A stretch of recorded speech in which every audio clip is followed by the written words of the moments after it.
मेरे प्यारे देशवासियों, नमस्कार। कोरोना के प्रभाव से हमारी मन की बात भी अछूती नहीं रही है। जब मैंने पिछली बार आपसे मन की बात की थी, तब पैसेंजर ट्रेनें बंद थी, बसें बंद थी, हवाई सेवा बंद थी। इस बार बहुत कुछ खुल चुका है। श्रमिक स्पेशल ट्रेनें चल रही हैं, अन्य स्पेशल ट्रेनें भी शुरू हो गई हैं। तमाम सावधानियों के साथ हवाई जहाज उड़ने लगे हैं। धीरे धीरे उद्योग भी चलना शुरू हुआ है। यानी अर्थव्यवस्था का एक बड़ा हिस्सा अब चल पड़ा है, खुल गया है। ऐसे में हमें और ज्यादा सतर्क रहने की आवश्यकता है। 2 गज की दूरी का नियम हो, मुंह पर मास्क लगाने की बात हो सके तो वहां तक घर में रहना हो, ये सारी बातों का पालन, उसमें जरा भी ढिलाई नहीं बरतनी चाहिए। देश में सबके सामूहिक प्रयासों से कोरोना के खिलाफ लड़ाई बहुत मजबूती से लड़ी जा रही है। जब हम दुनिया की तरफ देखते हैं तो हमें अनुभव होता है कि वास्तव में भारतवासियों की उपलब्धि कितनी बड़ी है। हमारी जनसंख्या ज्यादातर देशों से कई गुना ज्यादा है। हमारे देश में चुनौतियां भी भिन्न प्रकार की हैं, लेकिन फिर भी हमारे देश में कोरोना उतनी तेजी से नहीं फैल पाया जितना दुनिया के अन्य देशों में फैला। कोरोना से होने वाली मृत्यु दर भी हमारे देश में काफी कम है। जो नुकसान हुआ है उसका दुख हम सबको है, लेकिन जो कुछ भी हम बचा पाए हैं वो निश्चित तौर पर देश की सामूहिक संकल्प शक्ति का ही परिणाम है। इतने बड़े देश में हर एक देशवासी ने खुद इस लड़ाई को लड़ने की ठानी है। ये पूरी मुहिम पीपल ड्रिवन है। साथियों, देशवासियों की संकल्प शक्ति के साथ एक और शक्ति इस लड़ाई में हमारी सबसे बड़ी ताकत है, वो है देशवासियों की सेवा शक्ति। वास्तव में इस महामारी के समय हम भारतवासियों ने ये दिखा दिया है कि सेवा और त्याग का हमारा विचार केवल हमारा आदर्श नहीं है, बल्कि भारत की जीवन पद्धति है। और हमारे यहाँ तो कहा गया है, सेवा परमो धर्मः। सेवा स्वयं में सुख है, सेवा में ही संतोष है। आपने देखा होगा कि दूसरों की सेवा में लगे व्यक्ति के जीवन में कोई डिप्रेशन या तनाव कभी नहीं दिखता। उसके जीवन में, जीवन को लेकर उसके नजरिए में भरपूर आत्मविश्वास, सकारात्मकता और जीवंतता प्रतिपल नजर आती है। साथियों, हमारे डॉक्टर्स, नर्सिंग स्टाफ, सफाई कर्मी, पुलिसकर्मी, मीडिया के साथी, ये सब जो सेवा कर रहे हैं, उसकी चर्चा मैंने कई बार की है।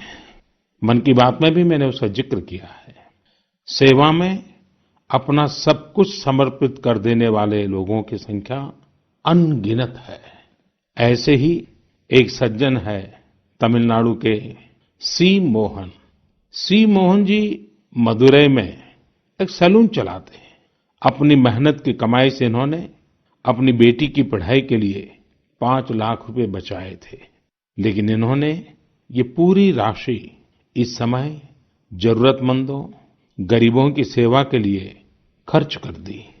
इसी तरह अगरतला में ठेला चलाकर जीवन यापन करने वाले गौतम दास जी अपनी रोजमर्रा की कमाई की बचत में से हर रोज दाल चावल खरीदकर जरूरतमंदों को खाना खिला रहे हैं। पंजाब के पठानकोट से भी एक ऐसा ही उदाहरण मुझे पता चला। यहाँ दिव्यांग भाई राजू ने दूसरों की मदद से जोड़ी गई छोटी सी पूंजी से 3000 से अधिक मास्क बनवाकर लोगों में बांटे। भाई राजू ने इस मुश्किल समय में करीब 100 परिवारों के लिए खाने का राशन भी जुटाया। देश के सभी इलाकों से विमेन सेल्फ हेल्प ग्रुप के परिश्रम की भी अनगिनत कहानियां इन दिनों हमारे सामने आ रही है। गांवों में, छोटे कस्बों में हमारी बहनें, बेटियां हर दिन हजारों की संख्या में मास्क बना रही हैं। तमाम सामाजिक संस्थाएं भी इस काम में इनका सहयोग कर रही हैं। साथियों, ऐसे कितने ही उदाहरण हर दिन दिखाई और सुनाई पड़ रहे हैं। कितने ही लोग खुद भी मुझे नमो ऐप और अन्य माध्यमों के जरिए अपने प्रयासों के बारे में बता रहे हैं। कई बार समय की कमी के चलते मैं बहुत से लोगों का, बहुत से संगठनों का, बहुत सी संस्थाओं का नाम नहीं ले पाता हूं। सेवाभाव से लोगों की मदद कर रहे ऐसे सभी लोगों की मैं प्रशंसा करता हूं, उनका आदर करता हूं, उनका तहे दिल से अभिनंदन करता हूं। मेरे प्यारे देशवासियों, एक और बात जो मेरे मन को छू गई है, वो है संकट की इस घड़ी में इनोवेशन। तमाम देशवासी गांवों से लेकर शहरों तक, हमारे छोटे व्यापारियों से लेकर स्टार्टअप तक, हमारी लैब्स कोरोना के खिलाफ लड़ाई में नए-नए तरीके इजाद कर रहे हैं, नए-नए इनोवेशन कर रहे हैं। जैसे नासिक के राजेंद्र यादव का उदाहरण बहुत दिलचस्प है। राजेंद्र जी नासिक में सतना गांव के किसान हैं। अपने गांव को कोरोना संक्रमण से बचाने के लिए उन्होंने अपने ट्रैक्टर से जोड़कर एक सैनिटाइजेशन मशीन बना ली है और ये इनोवेटिव मशीन बहुत प्रभावी तरीके से काम कर रही है। इसी तरह मैं सोशल मीडिया में कई तस्वीरें देख रहा था।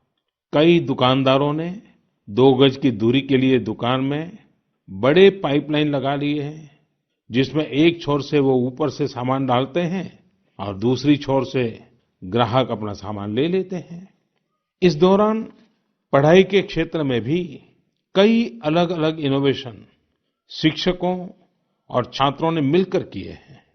ऑनलाइन क्लासेस, वीडियो क्लासेस, उसको भी अलग-अलग तरीकों से इनोवेट किया जा रहा है। कोरोना की वैक्सीन पर हमारी लैब्स में जो काम हो रहा है, उस पर तो दुनिया भर की नजर है और हम सबकी आशा भी। किसी भी परिस्थिति को बदलने के लिए इच्छा शक्ति के साथ ही बहुत कुछ इनोवेशन पर भी निर्भर करता है। हजारों सालों की मानव जात की यात्रा लगातार इनोवेशन से ही इतने आधुनिक दौर में पहुंची है। इसलिए इस महामारी पर जीत के लिए हमारी ये विशेष इनोवेशंस भी बहुत बड़ा आधार है। साथियों, कोरोना के खिलाफ लड़ाई का यह रास्ता लंबा है।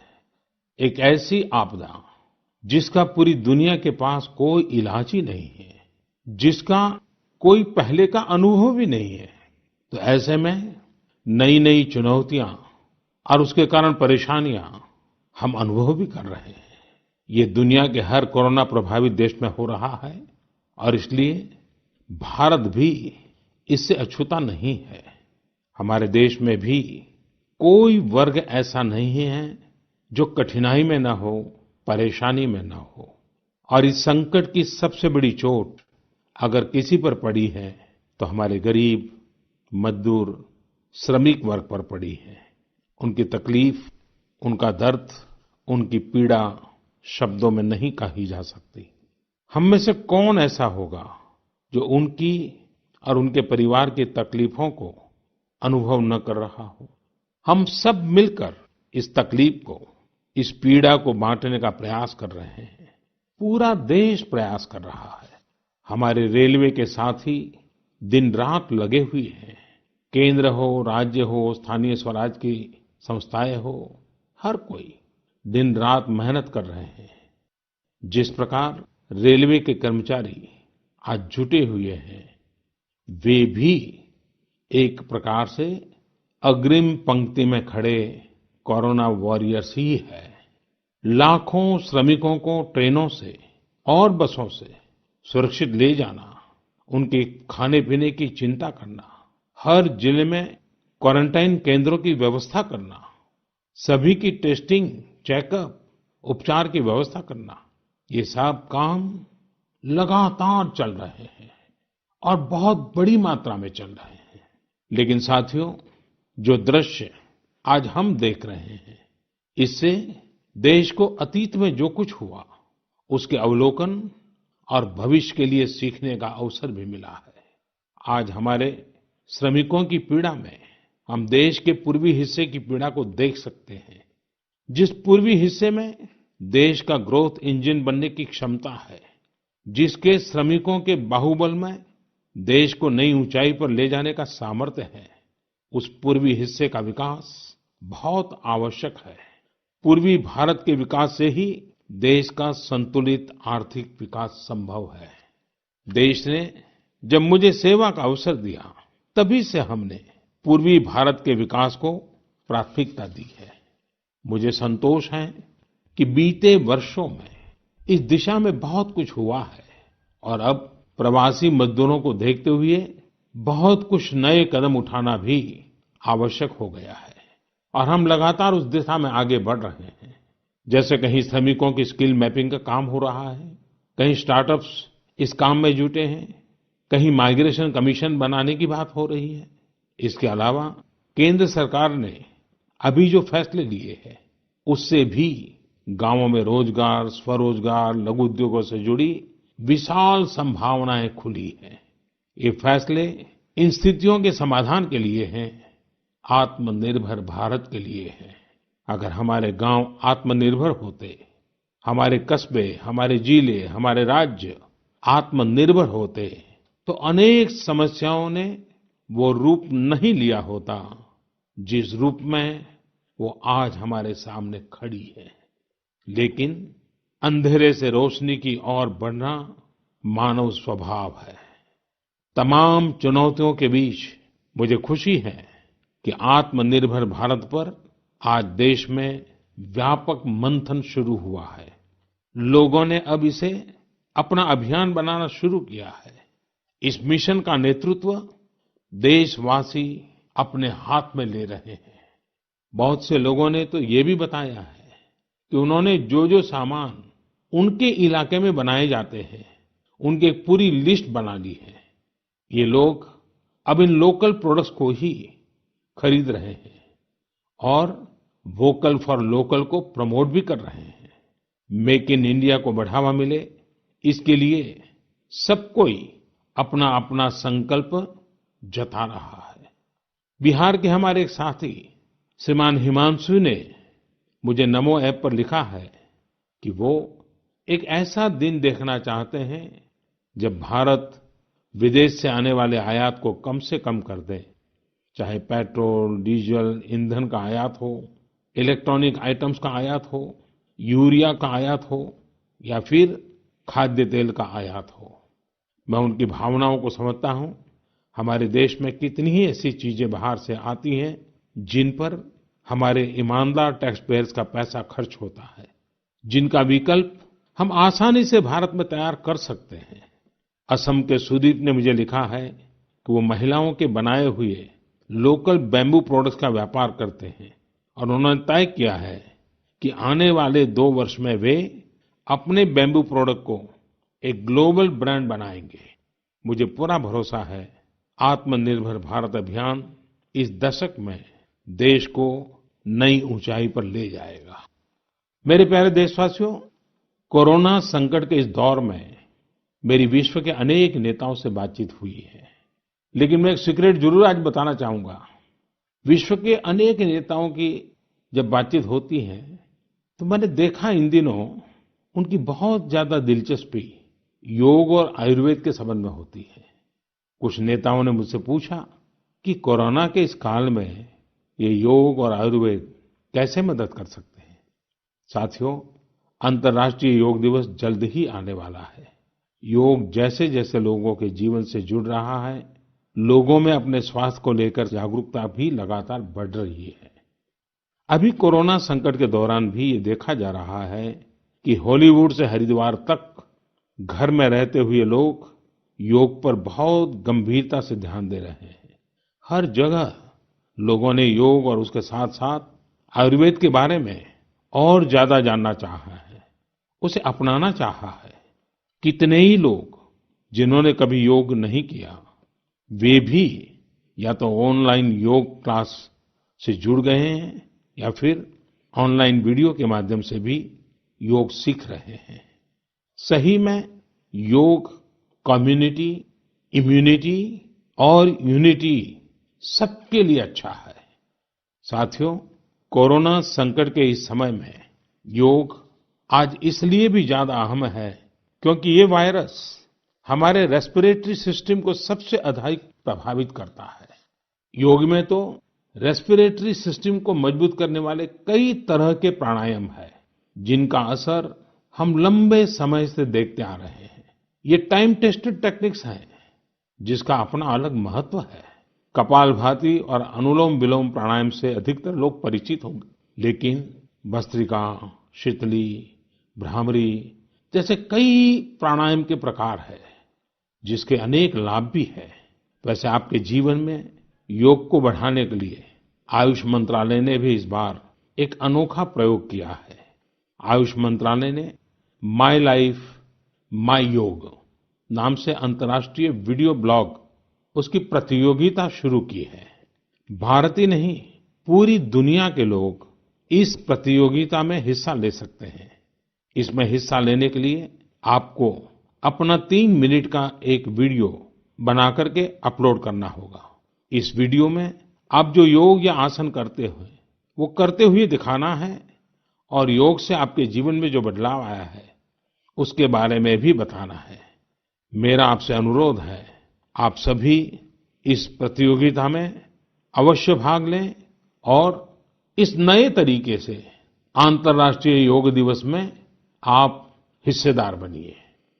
साथियों, हमारे देश में करोड़ों करोड़ गरीब दशकों से एक बहुत बड़ी चिंता में रहते आए हैं।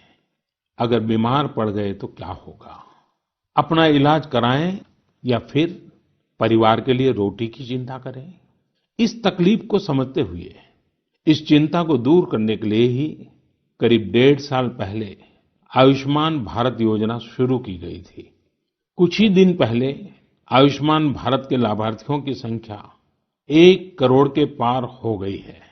1 करोड़ से ज्यादा मरीज मतलब देश के 1 करोड़ से अधिक परिवारों की सेवा हुई है।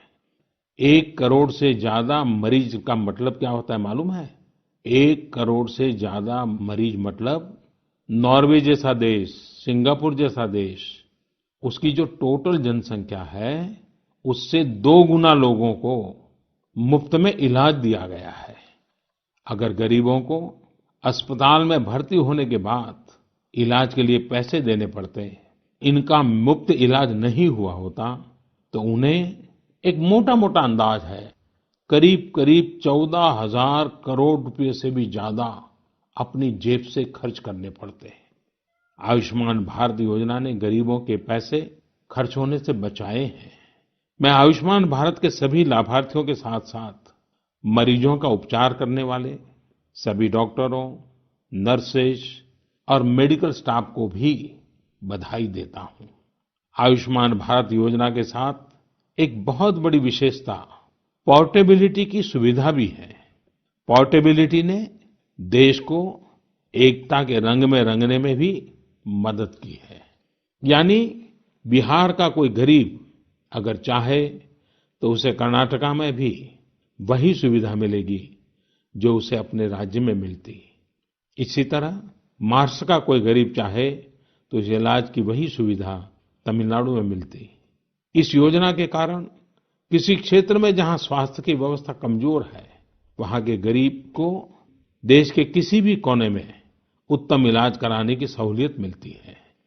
साथियों, आप ये जानकर हैरान रह जाएंगे कि 1 करोड़ लाभार्थियों में से 80% लाभार्थी देश के ग्रामीण इलाकों के हैं। इनमें भी करीब करीब 50% लाभार्थी हमारी माताएं, बहनें और बेटियां हैं। इन लाभार्थियों में ज्यादातर लोग ऐसी बीमारियों से पीड़ित थे जिनका इलाज सामान्य दवाओं से संभव नहीं था। इनमें से 70% लोगों की सर्जरी की गई है। आप अनुमान लगा सकते हैं कि कितनी बड़ी तकलीफों से इन लोगों को मुक्ति मिली है।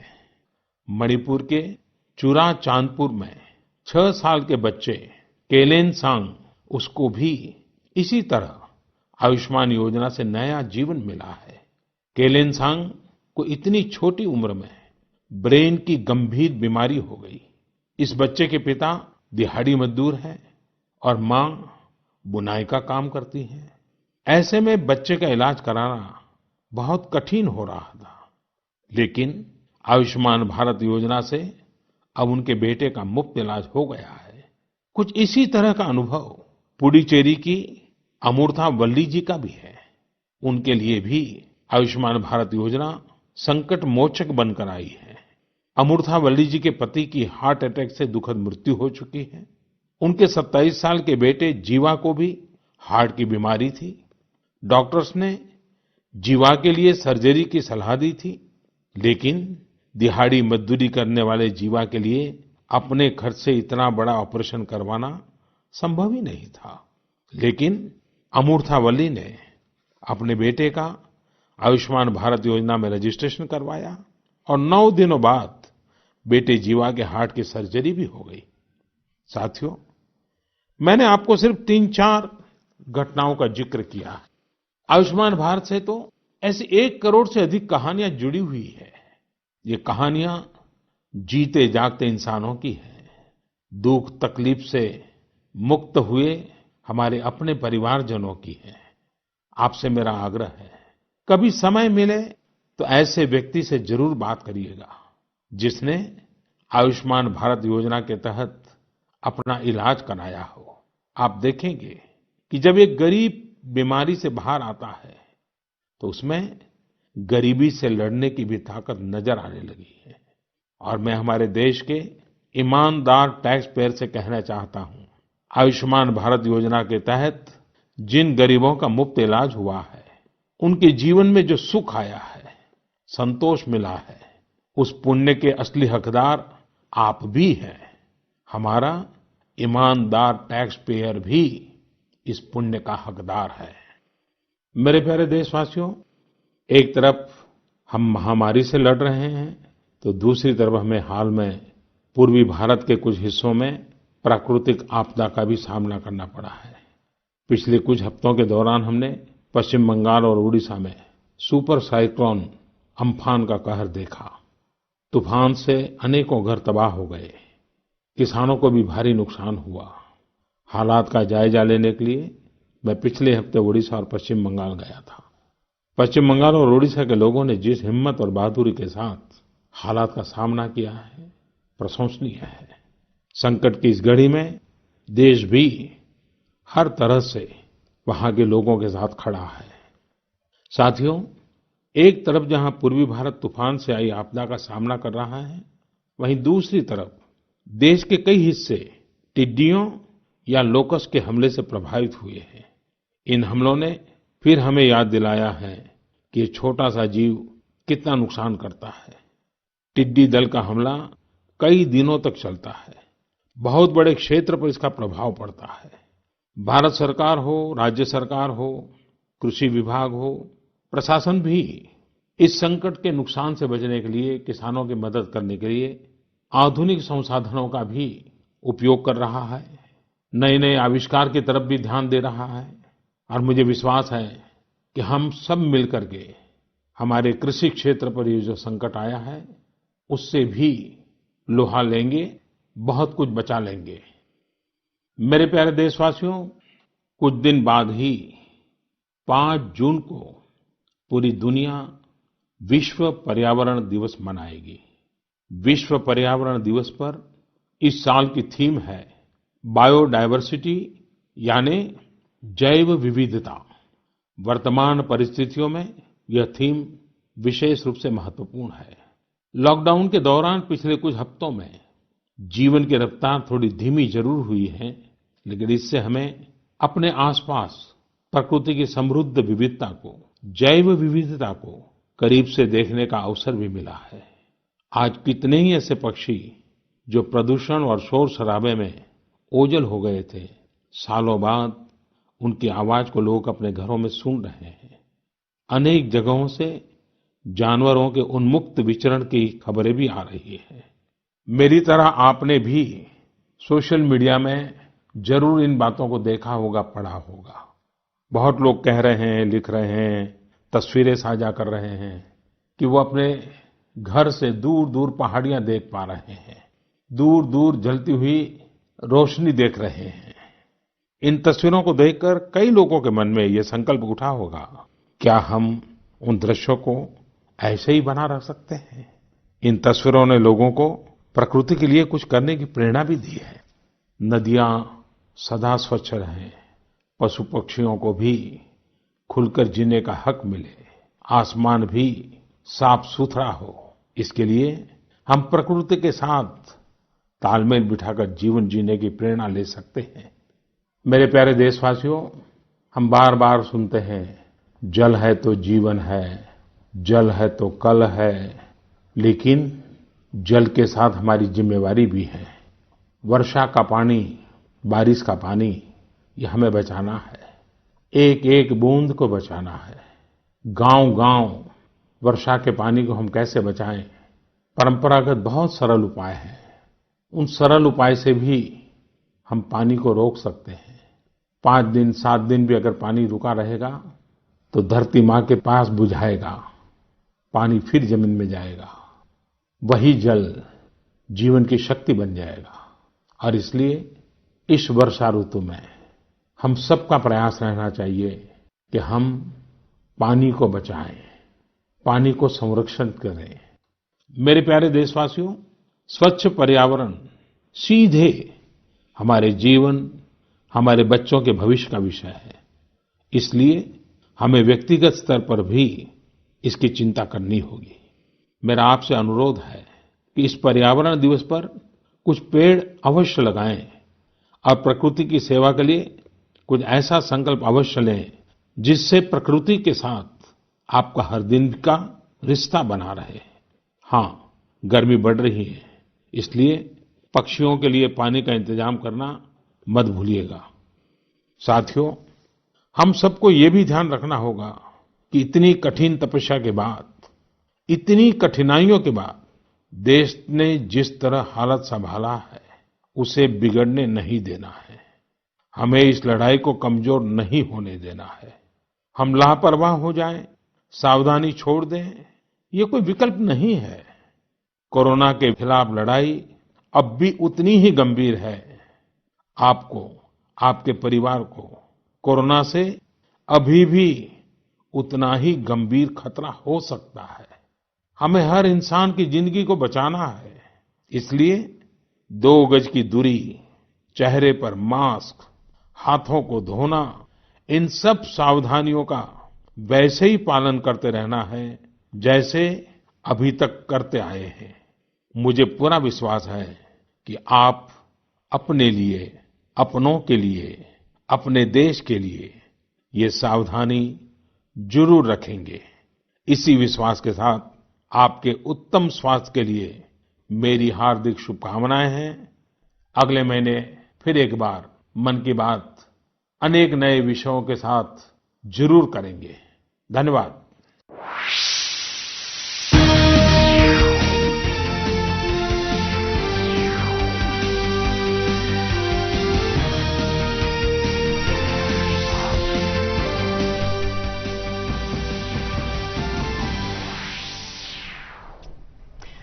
नमस्कार, आप देख रहे थे प्रधानमंत्री की मन की बात, जिसमें प्रधानमंत्री ने एक बार फिर से आत्मनिर्भर भारत का आह्वान किया है। भारत की आत्मनिर्भरता की बात की है, तमाम क्षेत्रों में चुनौतियों की बात जरूर की है, लेकिन ये भी कहा कि चुनौतियों